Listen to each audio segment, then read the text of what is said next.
ગોધરામાં નીટની પરીક્ષામાં જબરજસ્ત મોટી ગેરરીતિ સામે આવી છે.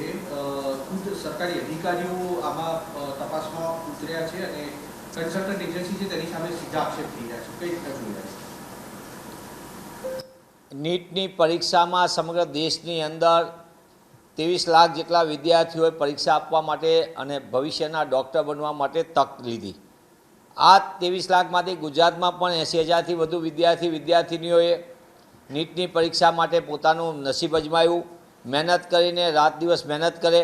અને બીજી બાજુ દેશની લેવલે યોજાતી આ પરીક્ષામાં પટનામાંથી પેપર લીક થયું, ત્યાં 14 જેટલા લોકો પકડાણા અને આખા દેશવ્યાપી કૌભાંડની હજી તો તપાસ ચાલે છે એવી વાત ચાલે. ત્યાં ગુજરાતમાં ગોધરા ખાતે 10-10 લાખ રૂપિયામાં પેપર લખાવવાનું સમગ્ર કૌભાંડ સામે આવ્યું. કલેક્ટરશ્રી આગળ કોઈ આપેલી વિગત જે પ્રાથમિક બાબતે આવે છે કે તેમની આગળ આવેલી વિગતના આધારે તપાસ કરી. હું કલેક્ટરશ્રીને અભિનંદન આપું છું, પણ આ માત્ર એક સ્કૂલ પૂરતું છે. કેટલી સ્કૂલોમાં આવી ગેરરીતિ ચાલતી હતી. સીસીટીવીના નામે આપણે વાત કરતા હતા કે સીસીટીવી લગાવેલા હોય છે. ક્યાં સીસીટીવી હતા સ્કૂલોમાં? પરીક્ષાની ચોરીમાં આવી કેટલી સ્કૂલોની અંદર મુન્નાભાઈ MBBS બનવા માટે તત્પર છોકરાઓનું પૈસાના જોડે ગોઠવાઈ ગયું. એજન્સીની ભૂમિકા પણ સામે આવે છે. ત્યાંના સ્તર ઉપરના પરીક્ષાની વ્યવસ્થા સંભાળનારનું પણ એના ઓલામાંથી પણ પૈસાની વિગત આવે છે. અને આ રકમ નાની નથી, એક વિદ્યાર્થીના 10-10 લાખ રૂપિયા. ગરીબ સામાન્ય અને મધ્યમ વર્ગનો વિદ્યાર્થી, એના વાલીઓ પોતાના બાળકના ઉજ્જવળ ભવિષ્ય માટે અનેક પ્રકારની મહેનતને સંઘર્ષ કરતા હોય છે. બીજી બાજુ વિદ્યાર્થીની પોતે ઉજ્જવળ ભવિષ્ય માટે રાત દિવસ મહેનત કરતા હોય અને બીજી બાજુ આવી રીતે પૈસાના જોડે વગ ધરાવતા માલેતુજારના સંતાનોને આવી વિશેષ ગોઠવણ થાય.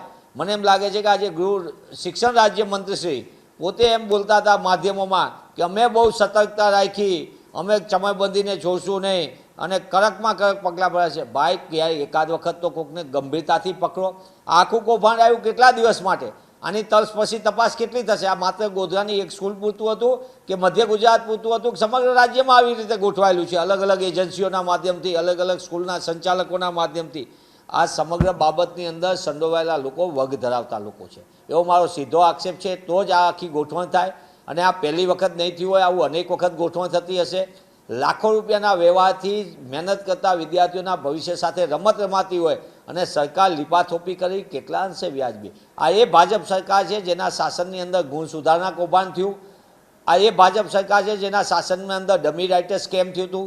અને આ સમગ્ર કૌભાંડ હવે તો પ્રાથમિક શાળાના પેપરો પણ ફોડવાનું સુનિયોજિત ચાલે છે. માધ્યમિક શાળાના પેપર ફૂટે, યુનિવર્સિટીના પેપર ફૂટે અને નીટ જેવી રાષ્ટ્રીય કક્ષાની જેનાથી તબીબી અભ્યાસક્રમના પ્રવેશ માટેની પરીક્ષા, એમાં પણ મોટા પાયે ગેરરીતિ થાય. મને એમ લાગે છે કે ઘણી ગંભીર અને ચિંતાનો વિષય છે. ભાજપ સરકારે ભ્રષ્ટાચારના એક પણ દરવાજા એક પણ જગ્યાએ ખુલ્લા રાખીને લૂંટ ચલાવવાની જે ખેલ ચાલે છે એના કારણે ગુજરાતની શિક્ષણ વ્યવસ્થાને મોટી ઘાત આવી રહી છે. મારી ABP અસ્મિતાના માધ્યમથી સીધી માંગ છે કે સરકાર આની સંપૂર્ણપણે તપાસ કરે. સરકારી ભરતીના કૌભાંડો વખતે જેવું કરે એવી લીપાથોપી ન કરે. જે લોકોએ ગેરરીતિ આચરી છે અને ગેરરીતિ માટેના પંકાયેલા લોકો છે એ બધાની પૂરેપૂરી તપાસ થાય. આ માત્ર એક ગોધરા પૂરતું હતું કે અન્ય જગ્યાએ આવી ચોરીનું આખું નેટવર્ક ગોઠવાયું હતું? આ એજન્સીના કઈ પ્રકારના કામગીરી છે, કઈ પ્રકારની એની ગોઠવણો છે? આ તમામ બાબતોની જે વસ્તુ સામે આવી છે એની પૂરેપૂરી તપાસ થાય અને ગુજરાતના વિદ્યાર્થીઓના ભવિષ્ય સાથે ચેડા કરનારા લોકો સામે કડકમાં કડક પગલાં ભરાય એવી કોંગ્રેસ પક્ષ તરીકે અને રાજ્યમાં લાંબા સમયથી શિક્ષણ વ્યવસ્થા સાથે જોડાયેલો છું એટલે માંગ કરું છું. ભૂપેન્દ્રભાઈની સરકારમાં ઉમેશભાઈ લગાતાર પેપર ફૂટવાના સિલસિલા યથાવત છે, પરીક્ષામાં ગેરરીતિઓ થવાના સિલસિલો યથાવત છે. આ આખું જે મામલો સામે આવ્યો તેમાં પરીક્ષાના ડેપ્યુટી સુપ્રિન્ટેન્ડન્ટ પણ દોષી છે. તેની સામે ગોધરાના શિક્ષક, વડોદરાની રોય ઓવરસીઝ નામની કંપનીના માલિકા તમામ લોકો સામે ફરિયાદ નોંધાઈ ચૂકી છે. શું લાગી રહ્યું છે? સરકાર આમાં યોગ્ય દિશામાં પગલાં ભરશે કે આમાં પણ ભીનું સંકેલાશે? ગુજરાતમાં ગામથી લઈને ગાંધીનગર અને શહેરથી લઈને સચિવાલય સુધી ભાજપ સરકારે ભ્રષ્ટાચારના ફાઇબર ઓપ્ટિક નાખ્યા છે. સરકારી નોકરીઓ મેળવવા માટેની સ્પર્ધાત્મક પરીક્ષામાં મોટા પાયે ગેરરીતિ, ગોલમાલ, પાછા પ્રવાજે નિમણૂકો આપવી અને પેપર લીક કરીને અનેક પ્રકારની ગેરરીતિના કિસ્સા. 1-2 પરીક્ષાની 14 પરીક્ષાના પેપરો સીધા થાય અને 14થી વધુ પરીક્ષાના પેપરો નોંધાણા નહીં, એ બારોબાર ફૂટી ગયા નાની પરીક્ષાના. અને આમ કરીને આખી સુનિયોજિત રીતે વ્યવસ્થામાં વગ ધરાવતા લોકોએ મોટા પાયે ભ્રષ્ટાચાર આદિને સરકારી વ્યવસ્થામાં ઘૂસણખોરી કરી છે.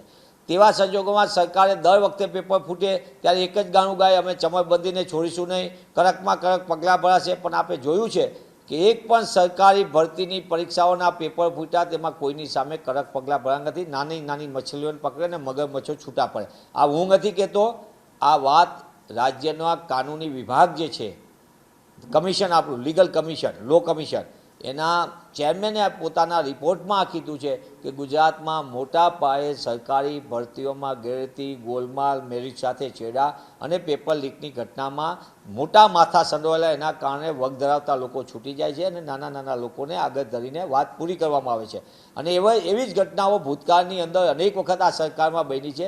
તેવા સંજોગોની અંદર આ એક ફરી મોટું કૌભાંડ નીટનું આવ્યું છે, પરીક્ષામાં ચોરી કરાવવાનું, અને દરેક વિદ્યાર્થીથી 10-10 લાખ રૂપિયા. એટલે આ ધંધો વિશાળ છે, મોટા પાયે ભ્રષ્ટાચાર, ગેરરીતિ છે અને આમાં અનેક માથાઓ સંડોવાયેલા હશે એવું મારું સ્પષ્ટપણે માનવું છે.